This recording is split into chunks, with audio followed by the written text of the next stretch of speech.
अस्सलामु अलैकुम वरहमतुल्लाहि वबरकातुहू। हक मीडिया के स्पेशल प्रोग्राम में आपका इस्तकबाल है। मैं फैजुल बारी।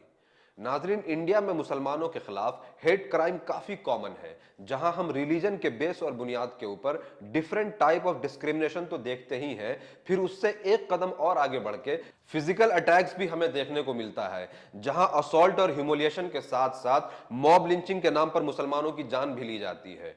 इंडिया में मुसलमानों की यह हालत कैसे हुई, इसका सबसे बड़ा रीजन है फॉल्स प्रोपेगेंडा और झूठी अवधारणाएं।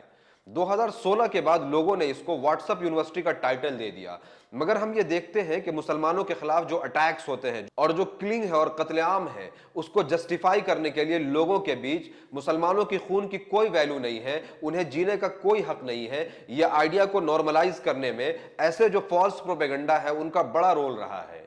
मुसलमानों के खिलाफ झूठे प्रोपेगेंडा मूवीज की लिस्ट में एक और मूवी जुड़ने वाली है। इसका नाम है द केरला स्टोरी, जिसका ट्रीजर अभी 2 दिन पहले रिलीज हुआ है।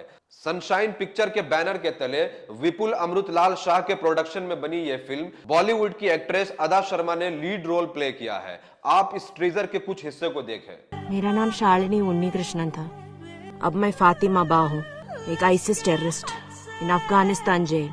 और मैं अकेली नहीं हूँ, मेरे जैसे 32,000 गर्ल्स कन्वर्ट होके सीरिया और यमन के रेगिस्तान में दफन हो चुकी है। एक नॉर्मल लड़की को एक खतरनाक टेररिस्ट बनाने का सबसे डेंजरस खेल चल रहा है केरला में, और वो भी खुलेआम। अदा शर्मा, जो कि फिल्म में शालिनी उन्नीकृष्णन का रोल कर रही हैं, उनसे यह क्लेम कराया जाता है कि केरल में हिंदू लड़कियों को कन्वर्ट करने का एक बड़ा ट्रैप और गेम चल रहा है और अब तक 32,000 लड़कियों का 32,000 लड़कियों को न सिर्फ ये कि कन्वर्ट किया गया है, बल्कि उन्हें आईएसआईएस ज्वाइन करने के लिए जबरदस्ती भेज दिया गया है और अब वो यमन और सीरिया के रेत में जो सैंड है उसमें दफन हो चुके हैं, यानी मार दिए गए हैं। अब इसके ऊपर राइट विंग के जो नफरती चिंटू हैं, जो बड़े बड़े सोशल मीडिया हैंडल्स हैं, उन्होंने अपने अपने अलग अलग अंदाज से खूब बढ़ा चढ़ा करके मसाला लगा करके इसको बहुत बुरी तरीके से प्रोपेगेट किया। कोई लिखता है कि फोर्सफुल कन्वर्जन है, कोई सेक्स स्लेव लिखता है, कोई किडनैपिंग लिखता है और भी अजीब अजीब तरह की बातें लिखी जाती है। मगर सवाल यह है कि ये जो 32,000 का आंकड़ा है, 32,000 का जो एक फैक्ट और फिगर है, इसका सोर्स क्या है? ये जो फैक्ट फाइंडिंग हुई है, ये कहां से आई है? इसके सोर्स के बारे में बात होनी चाहिए थी। और अगर ये 32,000 तो क्या 1,000 भी होता तो इंडिया का जो पूरा इंटेलिजेंस का एक बड़ा सिस्टम है उसका फेल्योर माना जाता। बहरहाल लास्ट ईयर सितंबर 2021 में केरला के जो चीफ मिनिस्टर हैं पिनारी विजयन ने खुद एक सवाल के जवाब में इसको क्लैरिफाई किया था कि जो 100 के आसपास लोग केरल से आईएसआईएस ज्वाइन किए, उसमें से 72 लोग यानी 72 लोग पहले से फॉरेन में जॉब कर रहे थे और वो प्रोफेशनल किसी जॉब के लिए बाहर रह रहे थे। केरल गवर्नमेंट के साइड से ऑफिशियली ये स्टेटमेंट आया कि जो 28 लोग हैं उसमें से सिर्फ 5 ऐसी लड़कियां हैं जिन्होंने इस्लाम कबूल किया था, बाद में आईएसएस की आइडियोलॉजी उनको अट्रैक्ट करती है और वो ज्वाइन करती है। यहां आप रुक करके गौर करें और सोचें कि एक मूवी में यह क्लेम किया जाता है कि 32,000 लड़कियों को कन्वर्ट कराया गया, जबरदस्ती उनको आईएसआईएस ज्वाइन करने के लिए भेज दिया गया, जबकि रियलिटी में सिर्फ ये 5 ऐसी लड़कियां हैं जो कि 0.1% भी नहीं बनती हैं। मतलब आप अंदाजा लगाइए कि इतना बड़ा क्रिमिनल एक्ट है कि एक पूरी कम्युनिटी को ऐसे डिह्यूमनाइज किया जा रहा है और उसके खिलाफ झूठा प्रोपेगेंडा किया जा रहा है। यह बिल्कुल उसी तरीके से है कि मुसलमानों के खिलाफ समाज में नफरत और जहर घोलने के लिए, जैसे हमने देखा कि विवेक अग्निहोत्री ने अपने एक फॉल्स प्रोपेगेंडा पर बेस्ड मूवी कश्मीर फाइल में यह क्लेम किया था कि 4,000 कश्मीरी पंडितों को मारा गया है, जबकि ministry of home affairs of India यह क्लेम करती है कि 219 कश्मीरी पंडित मारे गए थे। इस बात से कतई इनकार नहीं है कि लोग मारे गए हैं या लोग आईएसआईएस ज्वाइन नहीं कर रहे हैं, लेकिन सवाल यह है कि इतना बड़ा झूठा प्रोपेगेंडा क्यों कि मारे गए 219 लोग और कहा जाए कि 4,000 लोग और ज्वाइन की 5 लड़कियां और प्रोपेगेंडा किया जाए कि 32,000 ऐसी लड़कियां हैं जिन्होंने आईएसआईएस ज्वाइन किया।